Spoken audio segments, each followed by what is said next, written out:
Okay, in step 4, which is exploiting or attacking a system, your attack will vary depending on what your target is. So let's say we have identified an Active Directory server to attack. That would definitely not be easy because Active Directory uses a security mechanism to encrypt the database. The hardening of a system is based on the knowledge of the IT administrator. So let's say an Active Directory system is definitely using LDAP as a communication protocol. If our IT administrator has forgotten to secure the LDAP communication, well, it's going to be a pretty easy job for a hacker or a penetration tester to attack that system. But if the administrator has done his job completely, it's going to be a harder mission. So let's use something other than Active Directory.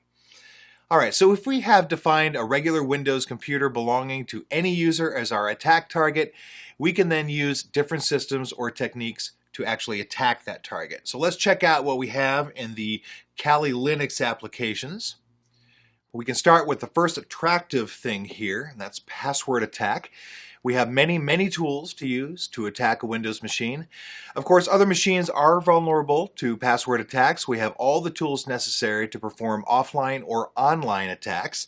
GPU tools are faster and can give us faster results, but we'll need a bigger GPU on our system. So now, pretending that we have access to the network, we can start using sniffing and spoofing. Now, once you're on a network, sniffing and spoofing are very good attacks to perform. They give you great results. They can give you an enormous amount of data to work with to use for planning for your next attack, or maybe even your attack stops here. Now, actually stealing some amounts of data depends on what your plan in your penetration testing is. Now, if sniffing and spoofing are not enough for us, or password attack isn't an option, or it's enough but we want something more, we've got some other things we can do here. We can go, or we can move forward to exploiting the system. Now, check out exploitation tools. We have two giants in the exploitation. One of them is Metasploit. The other one isn't here, but it's called Core Impact. Core Impact is not released as a free tool or even a demo tool. It can only be purchased, and to be honest, it's very expensive.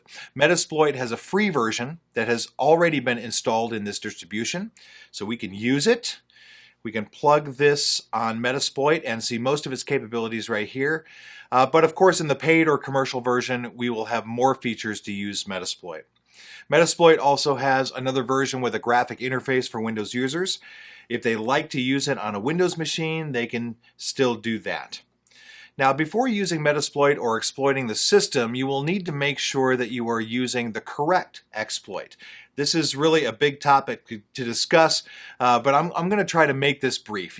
Basically, you're going to need to do some vulnerability analysis using the tools available here, or using a specific tool or the tool that you like. So maybe it's not here. So you will need to do some vulnerability assessment on your target system. Now, whether it's a database system or just another network server performing service, you will have to assess the system, discover what the vulnerable ports are, what the vulnerable services running on that system are, and then find the right exploit for the vulnerable service. Then at that point, try to attack that service. So everything comes in order. First, you may try spoofing the communication, the data transmit on the network. You may try to attack passwords to gain control of the system, or you may even try to find vulnerability for a particular system and then use an exploit to attack that vulnerability and maintain your access there. Now, with the exploitation, the system, and gaining access, the penetration test is complete. The only difference is that if an attacker is trying to exploit or hack a system, he still has another step to do, which is covering tracks or covering traces. Now, as a rule, hackers really don't want anyone to know that they were on your system or network, so they will try to cover every trace that will show that they were there doing this or that. So the final step in the hacking methodology is covering your tracks. The final step in penetration testing is when you exploit a system. You don't really need to delete the logs to cover your tracks because your client knows that you are trying to exploit or attack his system. He only cares about exploiting his system.